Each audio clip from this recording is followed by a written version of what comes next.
Hi, welcome to ForexinFour. I'm Mike Conlon for FXEDU. One of the most important things for a trader to understand when it comes to the Forex market is what's going on in world markets. With a little bit of knowledge and an understanding of how Forex works, you can learn how to profit from the fastest growing financial market in the world. In that vein, I've created ForexinFour to give you a quick synopsis of the market day and what to expect in trading currencies. Part fundamental analysis, part technical trading with a focus on world events and risk themes, ForexinFour is the place to come for all things Forex. So get up to speed with ForexinFour and find out how you can participate in the world's largest financial market. Now let's have a look at today's market action. Good morning. Today is March 4th, 2010. As expected, neither the Bank of England nor the European Central Bank raised interest rates this morning, with the ECB citing the fiscal problems in Greece, and the Bank of England, they put a hold on further quantitative easing, and they're going to pull a wait-and-see approach to see if the measures that they've taken have been helpful. I'm sure you're already aware of the debt problems that the UK is facing, so this is seen as a positive by the market. So let's just take a quick look at what's going on today. I'll just show you the highlights real quick. Right now we have kind of a mixed bag this morning. We're seeing some mild risk aversion, although the European countries, namely the euro and the pound, are bouncing back a little bit. What we're looking at on the chart here is a daily chart of the pound versus US dollar. As you can see right here, bottomed out, looks like 3 days ago, low of 148.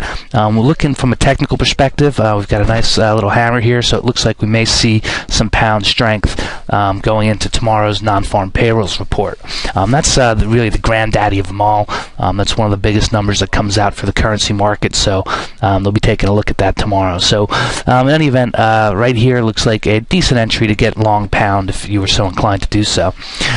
So we can also look at the euro. The euro's down this morning a little bit versus the dollar. Okay, the Greek bond purchase or bond issuance came out this morning. It was oversubscribed by 3 times, so the higher yields that they're offering to get people to invest in these bonds have attracted buyers.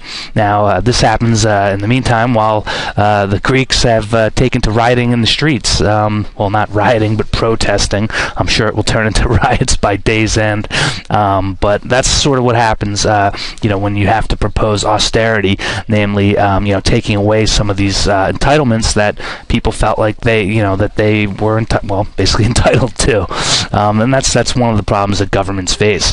You're also probably going to see an equal backlash out of Germany. Now the Germans are fearful that they're going to be on the hook for this Greek debt, so we're going to see how this plays out. So the euro's mixed this morning, as you can see. It's down against the dollar. It's also down against the pound, but it's up against the commodity currencies, with the exception of Canada.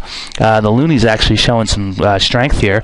If we take a quick look at the Kiwi versus the loonie, you can see that the loonie's been actually pretty strong, and this looks like it may be a flip-flop here, the carry trade, namely carry traders dumping Kiwi in favor of loonie as they're expecting interest rates to rise in Canada.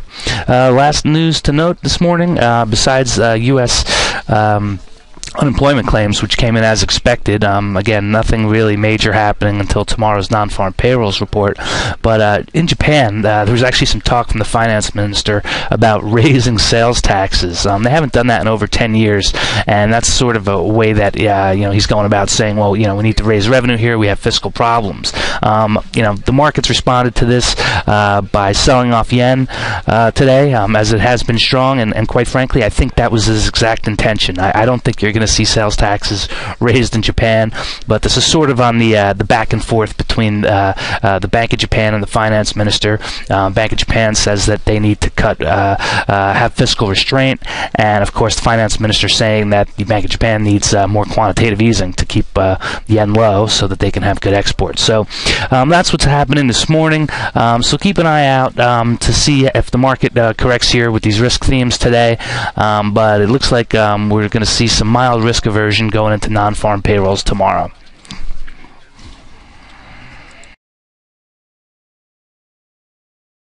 As you can see, you can profit from even the slightest changes in market sentiment by having an understanding of how world events and economic decisions can shape the different markets.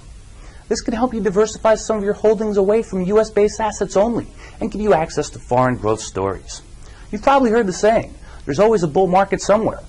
Well, that doesn't mean that it always has to be in the U.S. stock market only. There are numerous opportunities in the currency market, and I'm going to help you find them, pip by pip. So what are you waiting for? Open up a free, real-time practice trading account and see for yourself what all the excitement is about. Are you someone who wants to earn while you learn? Ask us about our automated trading systems. Or would you feel more comfortable in one of our online currency trading courses? Ask us about our affordable courses and money-back guarantees. Are you ready to get started? We have all types of programs for all levels of investment, from beginning investors to seasoned traders.